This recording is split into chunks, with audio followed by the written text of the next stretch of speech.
তামিম দারি একজন সাহাবী, কি নাম? তামিম দারি রাদিয়াল্লাহু আনহু। তিনি একবার 30 জন বা 40 জন সাথীকে নিয়ে সাগরে সফর করতে শুরু করলেন। প্রচণ্ড ঝড় আসলো, সাগর তাদেরকে প্রায় 1 মাস সমুদ্রের মধ্যে ঘুরালো। এক পর্যায়ে একটা দ্বীপে তারা নোঙর করতে পারলেন। সেই দ্বীপে তারা একটা প্রাণীকে দেখতে পেলেন, যেই প্রাণীর গায়ে প্রচুর লোম ছিল। কি ছিল? লোম।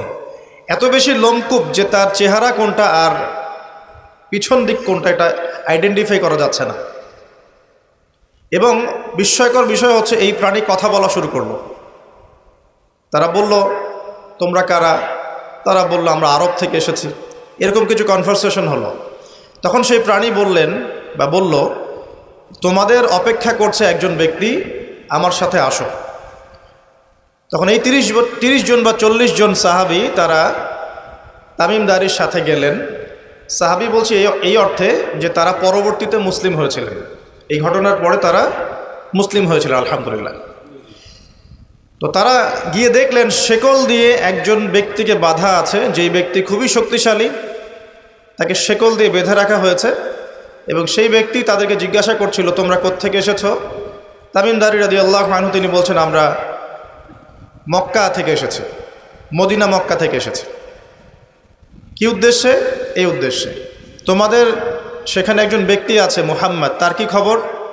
তামিম দারি রাদিয়াল্লাহু আনহু বলছেন, তার খবর হচ্ছে বালতির মতো। কিসের মতো? বালতির মতো।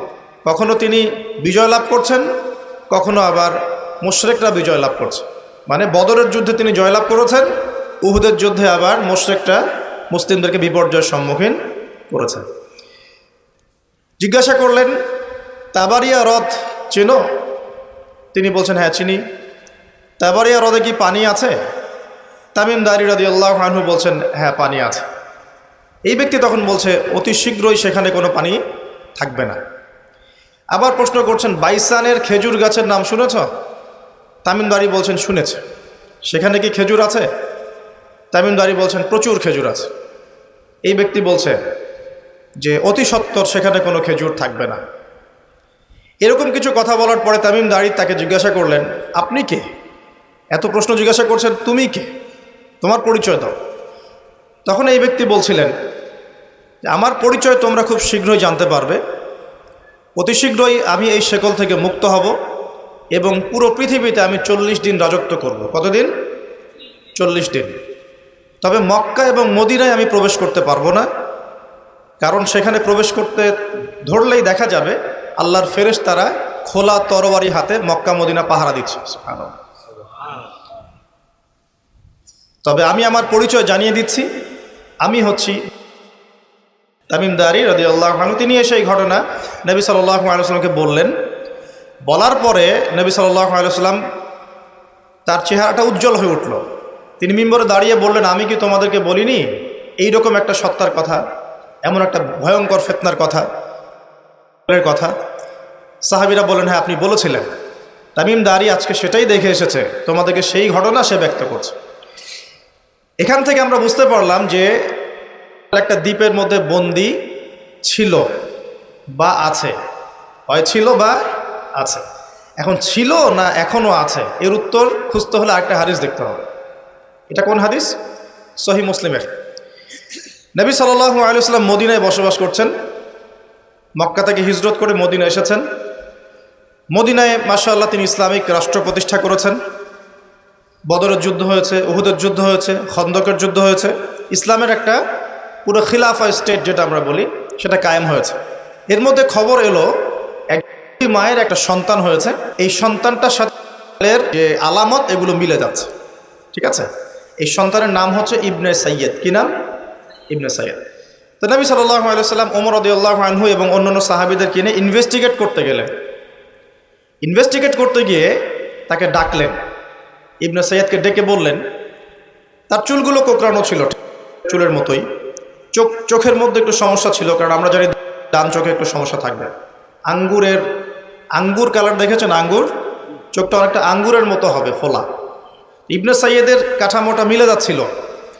নবী সাল্লাল্লাহু আলাইহি ওয়াসাল্লাম তাকে ডেকে বললেন, তুমি কি দেখো? ইবনে সাইয়্যিদ বলছে আমি আরশ দেখি। কি দেখি?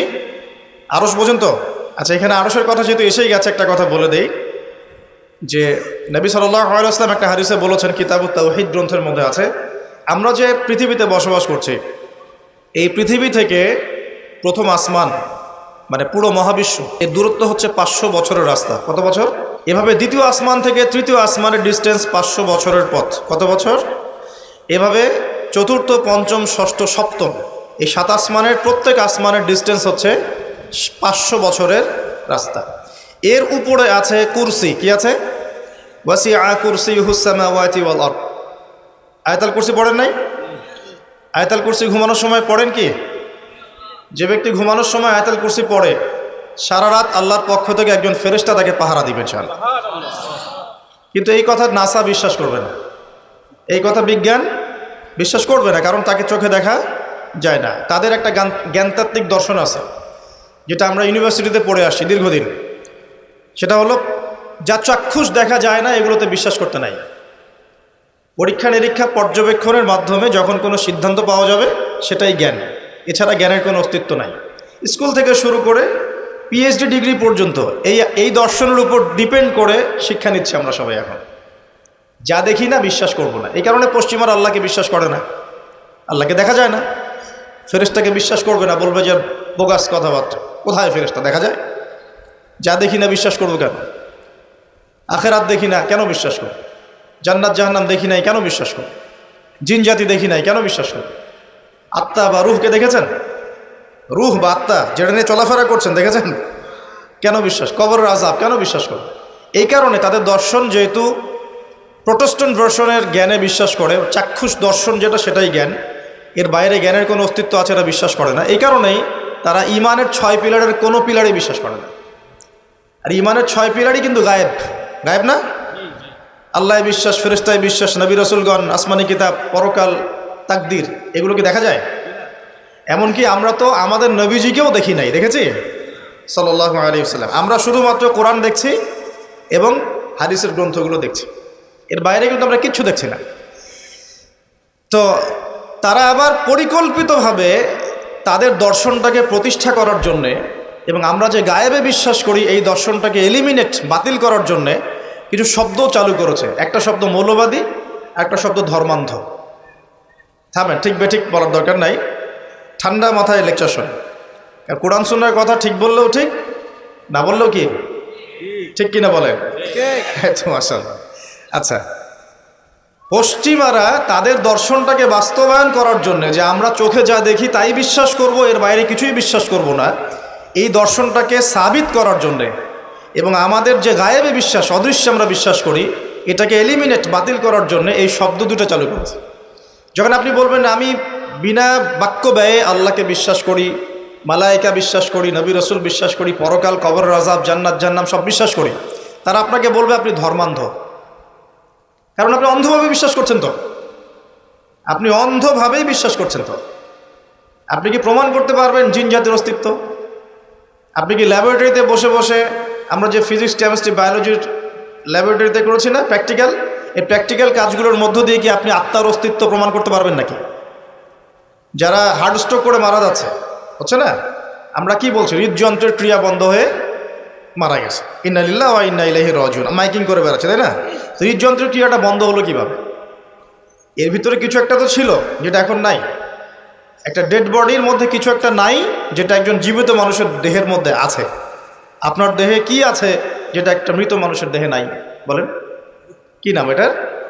এই রুহটা কি পশ্চিমারা কি বিশ্বাস করাতে পারবেন? গিলাতে পারবেন? গিলাতে গেলে বলবে আপনি ধর্মান্ধ।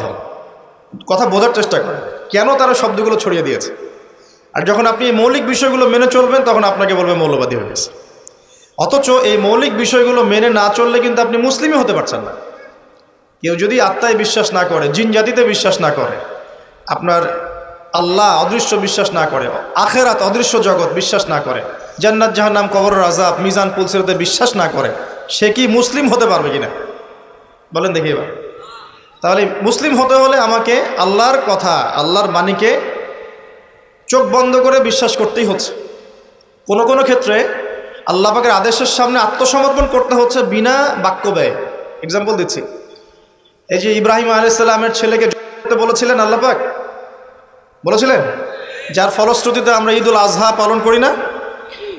আচ্ছা দেখেন, ইব্রাহিম আলাইহিস সালামকে আল্লাহ পাক বলছেন 3 দিন স্বপ্ন দেখিয়ে তোমার ছেলেকে করতে হবে, পরীক্ষা তোমার জন্য একটা। এবং তিনি গিয়ে তার সন্তানকে বলছেন, ইন্নী আরা ফিল মানামি আন্নী আসবাহু, হে আমার সন্তান, আমি স্বপ্নে দেখেছি আমি তোমাকে করছি, ফানজুর মাযা তারা, তোমার রায় কি আমাকে বলো। সন্তান বলছে ইসমাঈল আলাইহিস সালাম, ইয়া আবাতি ফাআল মা তু'মার, হে আমার বাবা, আল্লাহ আপনাকে যা আদেশ করেছেন তাই করুন। সাতাজিদুনি ইনশাআল্লাহু মিনাস সাবিরিন, ইনশাআল্লাহ আপনি আমাকে ধৈর্যশীল পাবেন। এই ছেলের বয়স কিন্তু আমাদের এই ইয়াং জেনারেশনের চেয়ে অনেক কম। যে জেনারেশন রাত 3টায় অ্যালার্ম দিয়ে যে আর্জেন্টিনা খেলা দেখতে ওঠে, এই জেনারেশনের চাইতে ইসমাইলের বয়স কিন্তু অনেক কম। তার বয়স তখন হয়তো 10 বা 12 বা 14। কি শিক্ষা দিলেন তার পিতা তার মা তাকে, যে আল্লাহর আদেশের সামনে জীবন দিতেও তার কোনো পরোয়া নাই। বলছে, আব্বা আপনি যা স্বপ্ন দেখেছেন, আল্লাহ আপনাকে যা আদেশ করেছেন আপনি করেন। তাহলে কোন শিক্ষার ঘাটতি আমাদের মধ্যে আছে, ভাবতে হবে না এগুলো। ইব্রাহিম আলাইহিস সালাম কিন্তু তার সন্তানকে মানুষ করেন নাই, মনে রাখবেন। তিনি মাঝে মাঝে আসতেন, যাওয়া আসা করতেন, কারণ তার আরেকটা পরিবার ছিল, সারা আলাইহিস সালাম, তার আরেকটা পরিবার ছিল, 2 স্ত্রী। তো তাকে মানুষ করেছেন কিন্তু তার মা হাজারা আলাইহিস সালাম। কোন মা? যেই মাকে ইব্রাহিম রেখে আসছেন কাবা ঘরে, মনে আছে? খাবারও ছিল না, পানিও ছিল না। তিনি বলছেন, আপনি কেন রেখে যাচ্ছেন ইব্রাহিম আলাইহিস সালাম বলেন, আল্লাহর হুকুমে। এখন এই মা বলছেন যে যদি আপনি আল্লাহর হুকুমে আমাকে রেখে যান, আমাদেরকে রেখে যান, ইনশাআল্লাহ আল্লাহ পাক আমাদেরকে ফেলে দিবেন না। তো এই মায়ের গর্ভ থেকে ইসমাইল হবে না তো কি আমাদের মা বোনদের গর্ভ থেকে ইসমাইল হবে? আমাদের মা বোনরা এখন কি করে? সারাদিন যে মুভিজ, যে সিরিয়ালস, স্বামীকে সম্পত্তির জন্য প্যারা দিতে দিতে স্বামীর হার্ট স্ট্রোক করে ফেলে। বহু স্বামী আছে হারাম খাইতে চায় না, স্ত্রীর পাল্লায় পর হারাম খায়। হ্যাঁ, আমি কিছু প্র্যাকটিক্যাল কথা বলছি।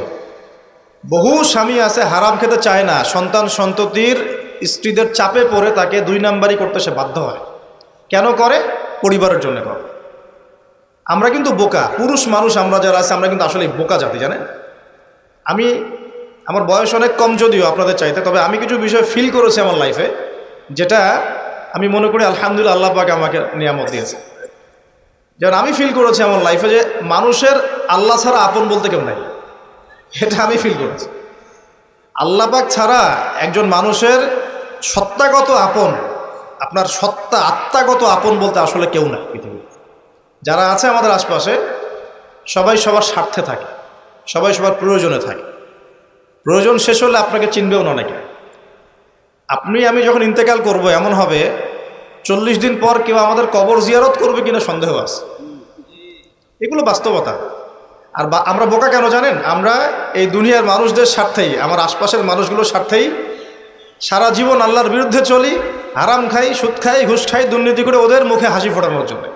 যেই মানুষগুলো আমাকেই চিনবে না পরকালে, বা দুনিয়াতেই মারা গেলে আমাকে চিনবে না, তো সেই মানুষগুলোর জন্য আমি আল্লাহর বিরুদ্ধে চলে যাই। আমরা বোকা না? আর দেখবেন যেসব পুরুষের সৎ থাকতে চায় তারা শেষ বয়সে খুব একা হয়ে পড়ে। খেয়াল করে দেখেন, যে পুরুষটা সৎ থাকতে চায় শেষ বয়সে গিয়ে দেখবেন তারা খুব একাকিত্বে ভুগছে। আর এখন এটা একটা কমন সমস্যা। এটা অনেক প্রবীণ মানুষ যারা আছেন তারা কিন্তু একাকিত্বে ভোগেন, খুব একাকিত্বে ভোগেন। স্ত্রী দেখছে না, সন্তান খোঁজ খবর নিচ্ছে না, বন্ধু বান্ধবরা নাই, হ্যাঁ, বৃদ্ধাশ্রমে গিয়ে পড়ে আছে। পরিবারগুলোতে এখন পুরুষ নির্যাতন বেড়েছে আর কি। হ্যাঁ, কথা একটু ভিতর থেকে বোঝার চেষ্টা করবেন। হ্যাঁ, নারী নির্যাতন তো আছেই। আমরা জানি এমন দুশ্চরিত্রের লম্পট অনেক পুরুষ আছে সমাজে, যৌতুকের জন্য মেয়েদেরকে চাপ দেয়, স্ত্রীদেরকে চাপ দেয়, তাই না? শারীরিক মানসিক নির্যাতন করে না? মেয়েদের প্রতিও চরম নির্যাতন হয়, কিন্তু পুরুষদের উপরেও কিন্তু দিন দিন নির্যাতন বাড়ছে। আমরা কিন্তু এই সেন্সে বোকা হয়ে গেছি। চালাক হব কখন? যখন আমরা আমাদের দুনিয়ার প্রতিটা কাজ আল্লাহর সন্তুষ্টির জন্য করব। দুনিয়ার প্রতিটা কাজ যদি আমরা আল্লাহর সন্তুষ্টির জন্য করি, তাহলে আমরা কারো ব্যবহারে কথায় কষ্ট পাবো না ইনশাআল্লাহ। কারণ আমাদের সলাত, ইন্না সলাতি ওয়া নুসুকি মাহইয়ায়া ওয়া মামাতি, আমাদের সলাত সব স্যাক্রিফাইস, জীবন মৃত্যু কার জন্যে? আল্লাহর জন্য। এখন আল্লাহর কাছে আমার এক্সপেকটেশন থাকবে যে আল্লাহর কাছে আমি চাই, কোনো মানুষের কাছে কোনো এক্সপেকটেশন নাই, তখন আপনি কষ্ট পাবেন না। জীবনে সুখে থাকার দ্য ফিলোসফি অফ হ্যাপিনেস হচ্ছে এটা। জীবনে সুখে থাকার, সুখী হওয়ার, এই দুনিয়ার জীবনে সুখী হওয়ার ফিলোসফি হচ্ছে যে আল্লাহ ছাড়া কারোর কাছে আশা করেন না।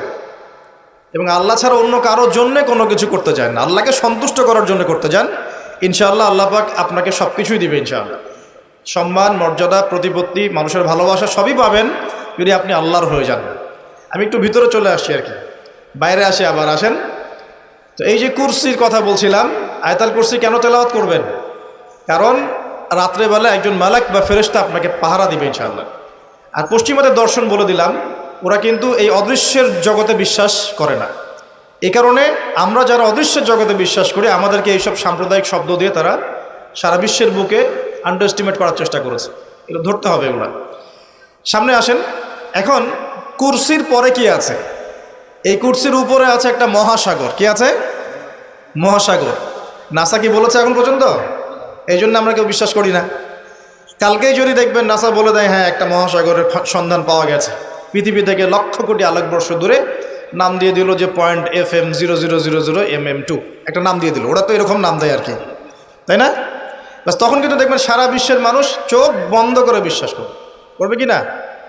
আমরা কিন্তু আল্লাহর প্রতি চোখ বন্ধ করে বিশ্বাসের জায়গায় এই পশ্চিমাদের উপর এখন চোখ বন্ধ করে বিশ্বাস করি। এটা কি বুঝেন? এটা কিন্তু শিরক হচ্ছে, এটাও শিরক হচ্ছে।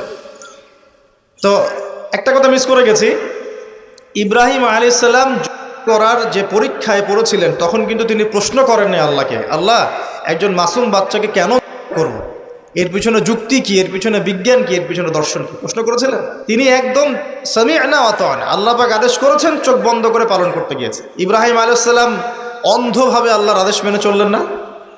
আর ইব্রাহিম আলাইহিস সালাম সবচেয়ে বড় মুসলিম না আমি সবচেয়ে বড় মুসলিম? বলেন, কে এই উম্মার নামকরণ করেছেন মুসলিম? সূরা হজ পড়ে দেখেন, হুয়া সাম্মাকুমুল মুসলিমিন। এই হুয়া মানে কে? মিল্লাতে আবিকুম ইব্রাহিম, ইব্রাহিম আলাইহিস সালামের মিল্লাত, তিনি তোমাদের পিতা, যিনি তোমাদের নামকরণ করেছেন কি? মুসলিম। আর আমাদের আদি পিতা হচ্ছেন আদম আলাইহিস সালাম। তো দেখুন প্রিয় ভাইরা, এই মহাসাগরের উপরে আছে কুরসি, যার কথা আমি বলতে গিয়ে এখানে আসলাম। ইবনে সাইয়্যিদ কি বলছে, সে কি দেখে মনে আছে না ভুলে গেছেন? ইবনে সাইয়্যিদ কে? নবী সাল্লাল্লাহু আলাইহি ওয়াসাল্লাম যাকে ইনভেস্টিগেট করছেন মদিনায়, কোথায় একটু খেয়াল রাখেন, তামিমদারি দ্বীপে দেখে আসছেন। কোথায় দেখে আসছেন? দ্বীপে। আর নবী সাল্লাল্লাহু আলাইহি ওয়াসাল্লাম ইনভেস্টিগেট করছেন কোথায়? মদিনায়। আচ্ছা, তো এখন এই ব্যক্তি বলছে আমি আরশ দেখি। নবী সাল্লাল্লাহু আলাইহি ওয়াসাল্লাম বলে আরশ কোথায়? সে বলছে আরশ পানির উপরে। কোথায়? পানির উপরে। তখন নবী সাল্লাল্লাহু আলাইহি ওয়াসাল্লাম বলছেন তুমি তো তাহলে শয়তানের আরশ দেখছো। কার আরশ দেখছে? শয়তানের কিন্তু আরশ আছে, শয়তানেরও কিন্তু একটা আরশ আছে। কোথায় এটা জানেন? সমুদ্রের উপরে। অনেকে বলে যে ভাই বারমুদা ট্রায়াঙ্গেলে আছে নাকি, এটা আমরা জানি না, এভাবে বলা যাবে না, এটা আমরা ব্যাখ্যা করতে পারবো না, আল্লাহ ভালো জানেন। তো এখন শয়তানও কিন্তু সিংহাসনে বসে, দিন শেষে বসে ওর যে চেলা চামুন্ডা যারা আছে ওদেরকে ডাকে, ডেকে বলে আজকে কি করাইছো তোমরা? একজন বলে যে আমি তো জেনা করাই দিছি দুজনের মধ্যে, আমি মদ খাইয়েছি মানুষকে, আমি মানুষকে পরকীয়ায় লিপ্ত করেছি, আমি একজনকে একজনের বিরুদ্ধে উস্কে দিয়ে হত্যা করিয়ে দিয়েছি। এরকম করে শয়তানরা বলতে থাকে। তো ইবলিস বলে না, তোমরা তেমন কোনো কাজ করতে পারো নাই। ইতিমধ্যে একজন শয়তান এসে বলে যে আমি একটা কাজ করেছি। কি কাজ করেছো? যে আমি একটা পরিবারের স্বামী স্ত্রীর মধ্যে বিচ্ছেদ ঘটিয়ে দিয়েছে। কি করেছে? এটা এখন বেশি হচ্ছে না? বেশি হচ্ছে না? আপনারা খবর রাখেন না মনে হয়, পড়াশোনা করে দেখেন, প্রতি 3-4 মিনিট একটা ডিভোর্সের ঘটনা ঘটে, প্রতি 3-4 মিনিটের মধ্যে। এবার শয়তান তাকে ডাকে, এদিকে আসো, তুমি একটা কাজের কাজ করেছো। তখন নিজের গলার যে মালা বা যেটা আমরা গোল্ড মেডেল বলি, অ্যাওয়ার্ড যেটা বলি, এটা তার গলায় সে পরিয়ে দেয়, দিয়ে বলে তুমি একটা কাজের কাজ করেছো। তার মানে আমরা বুঝতে পারলাম শয়তানের কাছে সবচেয়ে বড় একটা মিশন কি? পরিবারগুলোকে ধ্বংস করে দেয়। খুব সতর্ক থাকতে হবে আমাদের সবাইকে। আল্লাহ পাক আমাদের সবাইকে ধৈর্য দান করুন। আর পরিবার টিকে থাকে ধৈর্যের উপরে। আরেকটা বিষয় বলে দেই, স্বামী স্ত্রীর মধ্যে, যুবকরা এটা উপকৃত হবেন ইনশাআল্লাহ, স্বামী স্ত্রীর মধ্যে শুধুমাত্র ভালোবাসা পরিবার টিকানোর জন্য যথেষ্ট না। স্বামী স্ত্রীর মধ্যে ভালোবাসার চাইতেও বেশি প্রয়োজন হচ্ছে একে অপরের প্রতি বিশ্বাস। কি দরকার? বিশ্বাস না থাকলে ভালোবাসা টিকবে না। প্রয়োজন একে অপরের সম্মানবোধ, একজন একজনের সম্মানটা যেন বোঝে, এবং আনুগত্যের প্রয়োজন আছে। স্ত্রীটা যদি স্বামীদের আনুগত্য না করে সংসার টিকে না, সংসার ভেঙে যায়। বিশ্বাস, আনুগত্য, ভক্তি, সম্মান, শ্রদ্ধা, এর সাথে যখন ভালোবাসা যুক্ত হবে তখন পরিবারটা ইনশাআল্লাহ জান্নাতি পরিবার। লাখ লাখ ছেলে দাঁড়িয়ে একটা পর্দার সামনে দাঁড়িয়ে আছে, গোল কখন হবে এই জন্যে, দেখছেন না? মিডিয়া এগুলো প্রমোট করছে না? ভাবখানে এমন যে কত সুখে আছি আমরা, তাই না? কি সুখ আমাদের, খেলা হচ্ছে, আমরা গোল গোল চিল্লাচ্ছি, খেলছে কোন টিম, সেই টিম আমাকেও চিনে না, আমার দেশের নামও জানে কিনা আল্লাহু আলাম। এমন কেন জাতিগতভাবে আমরা এমন কেন হলাম জাতিগতভাবে? আমাদের কোনো ব্যক্তিত্ব নাই, আমাদের কোনো গায়রত নাই, আমাদের তো যুদ্ধের হিস্ট্রি আছে, আমাদের বীরত্বের হিস্ট্রি আছে, আমাদের ভাষা আন্দোলন হিস্ট্রি আছে। দেশের কনসেপ্ট বাদ দিয়ে ইসলামের কনসেপ্টও যদি বলেন, আমরা তো তারেক বিন জিয়াদের উত্তরসূরি, বিন কাসিমের উত্তরসূরি, খালেদ বিন ওয়ালিদ, উমর ইবনুল খাত্তাবের উত্তরসূরি। আমাদের কোনো গায়রত নাই? যদি আমি একা একা সকালবেলা উঠে ফজরের নামাজের পরে এই মাঠটাকে 10 রাউন্ড দেই, এটা আমার জায়েজ না? না জায়েজ? জায়েজ। এখন আপনারা 10 জন 20 জন দুটা টিম হয়ে গেলেন, আমি তো টুকটাক খেলাধুলার মধ্যে ছিলাম, টিম হয়ে গেলেন, এখন আপনারা খেলছেন ফুটবল, 1 ঘন্টা আধা ঘন্টা খেলবেন, জায়েজ না? না জায়েজ? কিন্তু এই খেলাটাকে টেলিকাস্ট করে আপনি হাজার হাজার মানুষের সময় তো নষ্ট করতে পারেন না, তার হায়াত তো নষ্ট করতে পারেন না। এই খেলাকে কেন্দ্র করে তো জুয়ার আসর বসাতে পারবেন না আপনি, এটাকে কেন্দ্র করে আপনি lakh lakh billion billion dollars খরচ করতে পারবেন না তো। অথচ আপনার পাশেই প্রতিবেশী রাষ্ট্র না খেয়ে মারা যায়, আমাদের পাশেই মিডল ইস্টের পাশেই প্রতিবেশী রাষ্ট্র না খেয়ে শিশুরা যাচ্ছে। প্রতিবেশী না খেয়ে থাকে, আমি পেট ভরে খাই, আমি মুমিন নাকি? প্রতিবেশী না খেয়ে থাকে আর আমি পেট ভরে খাই, আমি কি মুমিন নাকি? আর সারা বিশ্ব এই দিকে মানুষকে ফোকাস করে রেখেছে, বিশ্বের একটা অংশ এই দিকে ফোকাস করে রেখে তাদের এজেন্ডাগুলো ঠিকই বাস্তবায়ন করছে না। রমজান মাস আসে, দেখবেন রমজান মাস যখনই আসে দেখবেন যে নির্যাতন বেড়ে যায় উম্মার উপর। যে সময়ে উম্মার ইকোনমিক অবস্থা ভালো না, সামরিক অবস্থায় তাদের মুখাপেক্ষী হয়ে থাকতে হচ্ছে, যে সময় আমাদের ভিতরে পলিটিক্যাল বিরোধগুলো দেখা দিচ্ছে, আমরা ইউনাইটেড হতে পারছি না, যে সময় যুব সমাজরা মাদকে আসক্ত হয়ে আছে, পর্নোগ্রাফিতে আসক্ত হয়ে আছে, দ্বীনের ইলম কালাম অর্জন করছে না, নামাজ ঠিক মতো পড়ছে না, কুরআন তেলাওয়াত করা শিখছে না, যে সময়ে ইভেন আলেম ওলামাদের মধ্যে ঐক্য দেখা যাচ্ছে না, যে সময়ের মধ্যে আমরা পরিবারগুলোর ভাঙন দেখতে পাচ্ছি, আমাদের পরবর্তী প্রজন্ম কোন পরিবেশে বড় হবে সেই নিশ্চয়তা দিতে পারি না। এই সমাজটা পরিবর্তনের দায়িত্ব আমাদের কারো ঘাড়েই নাই। শুধু কি পলিটিশিয়ানদের দায়িত্ব? শুধু কি প্রশাসনেরই দায়িত্ব? আমাদের সবাইকে নাকে তেল দিয়ে ঘুমানোর জন্য পৃথিবীতে আসছে। এই যুব সমাজ তো জানেই না, বোঝেই না ওদেরকে কি কারণে এই পৃথিবীতে পাঠানো হয়েছে। সে যে মুসলিম, তার যে দায়িত্ব কর্তব্য আছে, আল্লাহ পাক যে তাকে সৃষ্টি করেছেন তার ইবাদত করার জন্য এবং আল্লাহর জমিনে দিনটার প্রচার প্রসার ঘটানোর জন্য, তার কোনো ফিকির আছে? একটা পর্দার সামনে দাঁড়িয়ে সে আধা ঘন্টা 1 ঘন্টা 1.5 ঘন্টা সময় নষ্ট করে ফেললো, তার ফিজিক্যাল কোনো উপকারও কিন্তু নাই। আছে? কোন জায়গায় আপনি বাচ্চাকে রেখে যাচ্ছেন চিন্তা করে দেখেন একবার। একটা ছোট্ট বাচ্চার ইজ্জতের কোনো গ্যারান্টি পাচ্ছি না আমরা। মানুষ কোন জায়গায় চলে গেছে দেখেন, মাদক অ্যাভেলেবল হয়ে গেছে, পর্নোগ্রাফি দেখে না 5% ছেলেও পাওয়া যাবে না এখন। আর যারা দেখে ভিতর থেকে এরা পশু হয়ে গেছে, এর কাছে একটা বাচ্চাকে দিলেও সে রেপ করে রেখে দিবে। চিন্তা করে দেখেন না, বিগত 50 বছরে ধর্ষণের সংখ্যা বেড়েছে না কমেছে? কি পরিমাণ বেড়েছে, বেড়েছে কি পরিমাণে? পর্নোগ্রাফির পরিমাণটা কি পরিমাণ বাড়ছে, মাদক কি পরিমাণে বেড়েছে। এখন এই দায়িত্ব তো শুধু প্রশাসনের না, শুধু পলিটিশিয়ানদের না, আমাদের সবার দায়িত্ব আছে তো। আমরা যদি যার যার জায়গা থেকে দায়িত্ব পালন করতে আজকে পিছুপা হয়ে যাই, বিশ্বাস করেন আগামী 10-20 বছর পরে আমাদের সন্তানরা একটা ভয়ঙ্কর বিশ্ব দেখবে আসে, এমন একটা বিশ্ব দেখবে যার দুঃস্বপ্নের মতো কল্পনাই করে নাই। আল্লাহ আমাদেরকে বোঝার তৌফিক দান করুন। আমি হয়তো কিছুটা ইমোশনাল হয়ে বেশি কথা বলে ফেললাম, ভুল ত্রুটি হলে মাফ করবেন। সামনে আসেন, আমি বুঝাচ্ছিলাম যে এই 3টা জায়গা থেকে বের হবে এবং তার সাথে জয়েন হবে কারা? এবং এক শ্রেণীর নারী যাদেরকে আপনি ঘরে রাখতে পারবেন না। উদাহরণ যদি এত দূর চলে গেছে। আরেকটা জায়গার কথা আসছে যে বের হবে শাম এবং ইরাকের মাঝামাঝি একটা রাস্তা থেকে। শাম মানে হচ্ছে জর্ডান, লেবানন, এই যে পুরো কন্টিনেন্টটা আছে এটার নাম শাম। কি নাম? শাম, সিরিয়ার মধ্যে। আর ইরাক হচ্ছে এই যে আমাদের ইরাক তো চিনেন, এর মাঝখান থেকে একটা রাস্তা থেকে বের হবে। একটু ভূগোল ঘাটবেন, একটু জিওগ্রাফি পড়ে দেখবেন, ওর মাঝখানে এখন একটা রাষ্ট্রের জন্ম হয়েছে। এই রাষ্ট্রটা আজকে থেকে 100 বছর আগে বিশ্বের বুকে ছিল না। ছিল 1914 সালের আগ পর্যন্ত এরকম কোনো রাষ্ট্রের অস্তিত্বই বিশ্বের বুকে ছিল না। বিগত 100 বছরে এটা অস্তিত্ব লাভ করেছে, নাম আপনারা সবাই জানেন। এবং সেখানে শুধু রাষ্ট্র গঠন করেই তারা ক্ষান্ত হয় নাই, কিন্তু ওই যে বললাম 70,000 দিবি ইস্পাহানের, বললাম না? তার মানে অন্য হাদিসে লিঙ্ক করলে দেখা যায় নবীজি বলছেন যে সে বিশ্ব শাসন করবে এবং তার ফলোয়ার্স হবে কারা? মানে কারা? তো সে যদি রাষ্ট্র কায়েম অলরেডি করে ফেলে এবং সেখানে যদি বিশ্বের সমস্ত জায়গা থেকে এসেও যায় এবং ওরা সেখানে শক্তিশালী হয়ে যায়, তাহলে সশরীরে বের না হলেও তার অনুসারীরা কি বের হয় নাই? বোঝেন নাই কথা? বুঝছেন? এখন তার অনুসারীদের একটু অবস্থা দেখেন। বিশ্বের বড় বড় সেক্টরগুলোর কথা আমি জাস্ট মেনশন করে দিই। Politics, economics, finance, military section এবং মিডিয়া। বড় বড় 5-6টা সেকশন। একটা সেকশন আমাকে দেখাবেন যেটা ওদের নিয়ন্ত্রণের বাইরে আছে? এমন কোনো সেকশন নাই। এখানে শিক্ষিত মানুষ যারা তারা আমার কথা বুঝতে পারবে।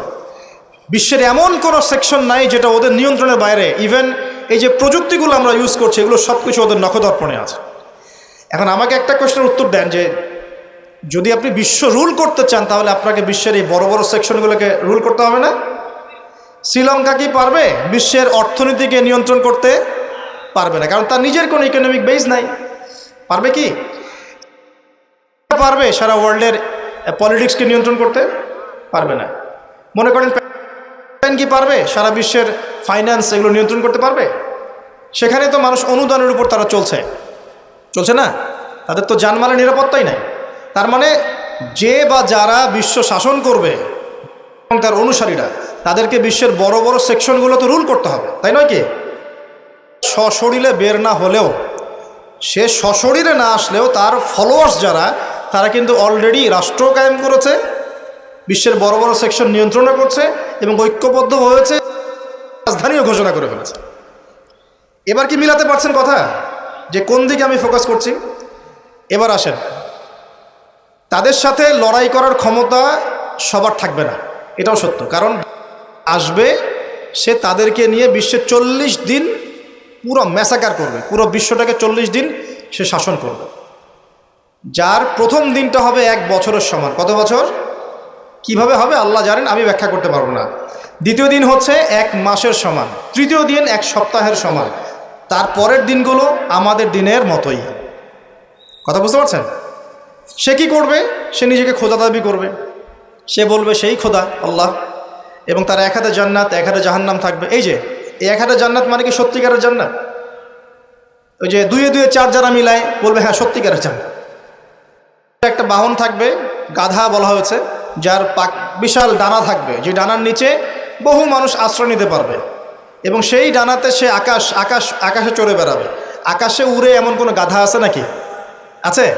যারা 2 2 4 মিলায়, যে 2 যোগ 2 লেফট হ্যান্ড সাইড সমান রাইট হ্যান্ড সাইড, এরা মনে করবে যে উড়ন্ত গাধাও মনে হয় আসতে পারে।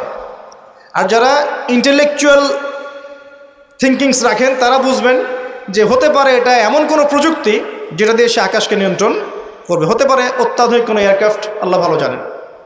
তবে উড়ন্ত কোনো গাধা যে হবে না এটা আমরা নিশ্চিত ইনশাআল্লাহ। তো এখানে অনেক রূপকথা আছে। সে ডান হাতে জান্নাত মানে যারা তাকে ফলো করবে সে ওদের সবাইকে প্রোগ্রেস দিবে, দুনিয়াতে শান্তিতে থাকবে। আর যে তার মানে আনুগত্য করবে না, জুলুমের শিকার হবে, ব্যাস জাহান্নাম। এ তো সরাসরি জান্নাত জাহান্নাম নয় যে ধরে ঢুকাই দিবে। জান্নাত কি হাতে নিয়ে ঘোরা সম্ভব? কখনোই না।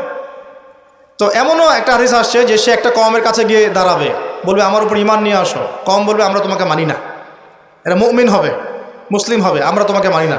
তখন সে তাদের উপর জুলুম করবে, দুর্ভিক্ষ চাপিয়ে দিবে।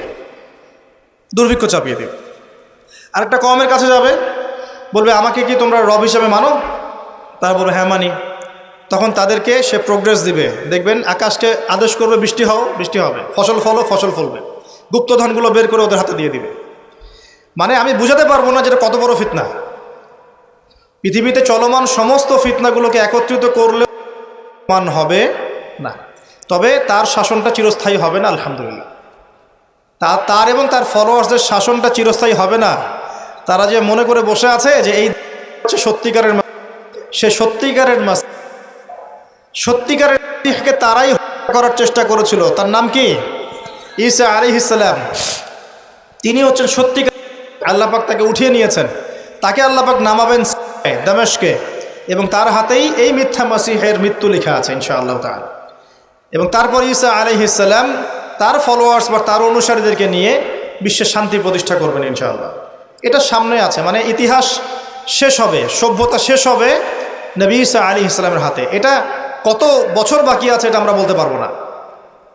হতে পারে 100 বছর, হতে পারে 1000 বছর, আমরা জানি না, আল্লাহ ভালো জানেন। কিন্তু একটা জিনিস আপনাকে ফোকাস করতে হবে যে সে সশরীরে বের না হলেও তার অনুসারীরা কিন্তু সারা বিশ্বাসকে শক্তিশালী। এটা আপনাকে বুঝতে হবে। একটা সুসংবাদ আপনার জন্য। নবীজি বলছেন সাল্লাল্লাহু আলাইহি ওয়াসাল্লাম, কোনো ব্যক্তি যদি সূরা কাহফের প্রথম 10টা আয়াত মুখস্থ করে বা শেষের 10টা আয়াত মুখস্থ করে বা এই দুটোই 20টাই করেন, ইনশাআল্লাহ আপনার জীবদ্দশায় যদি হয় সে আপনার কোনো ক্ষতি করতে পারবে না। এখন প্রশ্ন আছে আরো, এই সূরার মধ্যে কি আছে যা আপনাকে এই ফিতনা থেকে বাঁচাবে? এটা জানার জন্যে আপনাকে আসহাবুল কাহফের ঘটনা পড়তে হবে। ওই যে 9 জন যুবকের কথা বলেছিলাম, 309 বছর ঘুমিয়েছিল, আল্লাহ পাক আবার ঘুম থেকে উঠিয়েছেন। ডিটেলস বলার সময় নেই, বাসায় গিয়ে পড়বেন। এবং এই বিষয়গুলো বোঝার আগে মুসা এবং খিদর আলাইহিস সালামের ঘটনাটাও পড়তে হবে, যে বাহ্যিক চোখে যা দেখা যাচ্ছে ওটা বাস্তবতা নয়। বাস্তবতা ওটাই যে আল্লাহ নূর দিয়ে খিদর আলাইহিস সালাম দেখছেন। আমি একটা জায়গা থেকে আলোচনা শেষ করে দেবো এখানে। এই সূরার মধ্যে আরও একটা ঘটনা আছে যেটা আমি কোনোদিনও বলি নাই, আজকে বলতেছি আপনাদের সামনে। আপনারা সৌভাগ্যবান, এই ঘটনা আমি আজ পর্যন্ত কোনো লেকচারে বলি নাই। সূরা কাহফে আরও একটা বিষয় আছে যেটা আপনাকে চেনাবে সভ্যতাগুলো কেমন হবে। একটু মনোযোগ দেন প্লিজ, 10 মিনিট দেখুন। এই সূরার মধ্যে 4টা ঘটনা আছে। কয়টা?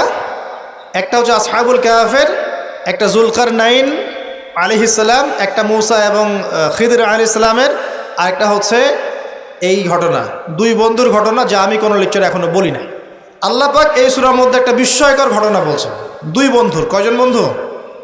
এক বন্ধু প্রচণ্ড ধনী, এমন ধনী যে আল্লাহ পাক তাকে বড় বড় বাগান দিয়েছেন, খেজুরের, আঙ্গুরের, হ্যাঁ, বিশাল বিশাল বাগান, এবং তার মধ্য দিয়ে নদী চলছে। নদী, একটা নদী চলে যাচ্ছে ভিতর দিয়ে, 2 পাশে বাগান। তাহলে কত বড় প্রপার্টি চিন্তা করেন, একটু চিন্তা করেন। আমরা তো বিঘা আর এই যে শতকের হিসাব করি না। আল্লাহ বলছেন যে 2টো বিশাল জান্নাত দিয়েছিলাম তাকে, মানে বাগান দিয়েছিলাম, ফলের বাগান, মাঝখান দিয়ে নদী প্রবাহিত হচ্ছে, এবং প্রত্যেক বছর 2 বার করে এই জায়গায় ফসল ফলতো, প্রচুর ফসল হতো। তো এত ধন সম্পদ পাওয়ার পরে এই বন্ধু, মানে এই ব্যক্তি, তার এক গরিব বন্ধুকে নিয়ে এই বাগানে ঢুকেছে। ঢুকে হাঁটাহাঁটি করছে, গল্পগুজব করছে। গল্পগুজব করার এক পর্যায়ে গিয়ে এই ধনী বন্ধু বলে ফেলছে। কি বলছে? সে বলছে যে আনা আকসারু মিনকা মালা ওয়া আ'আসু নাফারা। হে আমার দোস্ত শোনো, আমি তোমার চাইতে মালে এবং সম্পদে অনেক সেরা। কে বলছে এটা? এই ধনী বন্ধু। আমরা কিন্তু এরকম কথা বলি না। এই ধনী বন্ধু হচ্ছে বস্তুবাদী মানুষ, মানে বাড়ি গাড়ি, টাকা কড়ি, স্ট্যাটাস, এটাই তার কাছে সব কিছু। বুঝতে পারছেন কথা? সে তার বন্ধুকে বলছে, তুমি তো গরিব, আমি তোমার চেয়ে অনেক সেরা টাকায় পয়সায় ধন দৌলতে। এমন মানসিকতা আমাদের মধ্যে আছে না অনেকের? আচ্ছা, এবার সে আরও বলছে যে ওয়াদাখালা জান্নাতাহু ওয়া হুয়া যালিমুল লিনাফসি। সে তার জান্নাতে প্রবেশ করলো, তার নফসের উপর সে জুলুমও করে বসলো। কিভাবে জুলুম করলো? এভাবে সে বলছে, ক্বালা মা আযুন্নু আন তাবিদা হাযিহি আবাদা। কে বলছে এটা? এই ধনী বন্ধু। সে বলছে, হে আমার গরিব বন্ধু শোনো, আমি মনে করি না, আমি বিশ্বাসই করি না, আমি মনে করি না যে আমার এই প্রপার্টি কখনো ধ্বংস হয়ে যাবে। আমি এটা বিশ্বাস করি না। বুঝতে পারছেন? ওই যে আমি পরকালে বিশ্বাস করি না, কিয়ামতে বিশ্বাস করি না, আখিরাতে বিশ্বাস করি না। কোন সভ্যতা বলেন? আচ্ছা, সে বলছে যে মা আযুন্নু আন তাবিদা হাযিহি আবাদা। আমি বিশ্বাস করি না, আমি মনে করি না যে এই প্রপার্টি কখনো ধ্বংস হতে পারে। ওয়া মা আযুন্নু সাআতা কায়িমা। আর আমি এটাও মনে করি না যে কিয়ামত কখনো হবে। বুঝতে পারলেন কথা? আমি এটাও বিশ্বাস করি না যে কিয়ামত কখনো। জি, শেষ করছি আমি। তার মানে কি, এই বন্ধুটা বস্তুবাদী না? সে পরকালে বিশ্বাস করে না, কিয়ামতে বিশ্বাস করে না। সে তার ধন সম্পত্তির মোহে এত আসক্ত হয়ে গেছে যে সে মনে করে যে এটা কখনো আমার থেকে যাবে না। এমন চিন্তা আমাদের মধ্যে আছে না? এই চিন্তাটাকে আধুনিক পরিভাষায় বলা হয় মেটেরিয়ালিজম। কি বলা হয়? মানে বস্তুবাদ। মানে কি? বস্তুবাদ মানে ভোগবিলাস, বাড়ি গাড়ি, টাকা পয়সা, মত্ত থাকা, পরকাল বলে কিছু নাই। এই যে মেটেরিয়ালিজম। এখন এই বন্ধুটা বলছে, গরিব বন্ধু, একটু মনোযোগ দেন প্লিজ। এই বন্ধুটা বলছেন, গরিব বন্ধু, যে ক্বালা লাহু সাহিবুহু ওয়া হুয়া ইউহাওয়ারু। গরিব বন্ধুটা তাকে বলছে, আকাফারতা বিল্লাযী খালাকাকা মিন তুরাব। হে আমার ধনী বন্ধু, তুমি কি সেই সত্তার সাথে কুফরি করছো যে তোমাকে মাটি থেকে সৃষ্টি করেছেন? সুম্মা মিন নুতফা, এরপর তোমাকে মায়ের গর্ভে নুতফা আকারে রেখেছিলেন, সুম্মা সাওয়াকা রাজুলা, এরপর তোমাকে এই পুরুষের আকৃতি দিয়েছেন, তুমি কি সেই সত্তা আল্লাহকে অস্বীকার করছো? মানে অস্বীকার করার মধ্য দিয়ে তুমি আল্লাহকে অস্বীকার করছো কি? ওয়ালাউলা ইয দাখালতা জান্নাতুক, তুমি যখন তোমার জান্নাতে ঢুকলা তুমি এটা কেন বললা না যে লা কুওয়াতা ইল্লা বিল্লাহ, মাশাআল্লাহ, লা কুওয়াতা ইল্লা বিল্লাহ, মাশাআল্লাহ, আল্লাহ পাক কি চমৎকার জান্নাত আমাকে দিয়েছেন, লা কুওয়াতা ইল্লা বিল্লাহ, আল্লাহ ছাড়া কোনো শক্তি সামর্থ্য নাই, এমনটা কেন বললে না? এমনটা না বলে কেন এইটা বললা যে ওমা আযুন্নু সাআতা কায়িমা, আমি বিশ্বাস করি না যে কখনো হবে, আমি বিশ্বাস করি না যে এটা কখনো ধ্বংস হবে, এমনটা কেন বললা? তুমি কেন কুফরি করলা? এরপর যেটা হয়েছে, আল্লাহ রাব্বুল আলামিন এই যে বন্ধু, গরিব বন্ধু, তাকে দুনিয়া এবং আখিরাতে বিশাল নেয়ামত দিয়ে দিয়েছেন, আর এই ধনী বন্ধুর জান্নাতটাকে আল্লাহ পাক এক রাতের মধ্যে ধ্বংস করে রেখে দিয়েছে। এক রাতের মধ্যে পুরো জান্নাতকে ধ্বংস। পরের দিন সকালে সে এসে দেখে যে এটা কোন জায়গায় আসলাম, আমার বাগান বাগিচা বলে মনে হচ্ছে না। সে হাত কসলাচ্ছিল এবং বলছিল, কোরআনে ভাবে বলছে, হাত কসলাচ্ছিল আর বলছিল যে হায় আমি যদি আমার রবের সাথে শিরিকটা না করতাম, হায় আমি যদি আমার রবের সাথে কুফরি না করতাম, তাহলে আজকে আমার এই অবস্থা হয়তো হতো না। এই ঘটনাটা ঠিক পরে আল্লাহ পাক বলছেন ওয়াদরিব লাহুম মাসালুল হায়াতিদ দুনিয়া, হে নবী মুহাম্মদ সাল্লাল্লাহু আলাইহি ওয়াসাল্লাম, তুমি এবার তোমার উম্মতের কাছে দুনিয়ার দৃষ্টান্তটা পেশ করো। দুনিয়ার দৃষ্টান্তটাও ঠিক এরকমই, এই ফসলের ক্ষেতের মতোই। প্রথমে বৃষ্টিপাত হয়, ফসল সবুজ হয়, মানুষ খুব পুলকিত হয়ে যায়, কি চমৎকার ফসল ফলেছে। এরপর সেই গাছগুলো হলুদ হয়ে যায়, তারপর সেগুলো খড়কুটা হয়, চুলায় চলে যায়। এই হয় না? এই গল্পটার সাথে, ঘটনার সাথে দুনিয়ার জীবনে মিল আছে না? এটা কোন সূরায় আছে? কাহফে। আর এই সূরা আপনাকে থেকে বাঁচাবে না?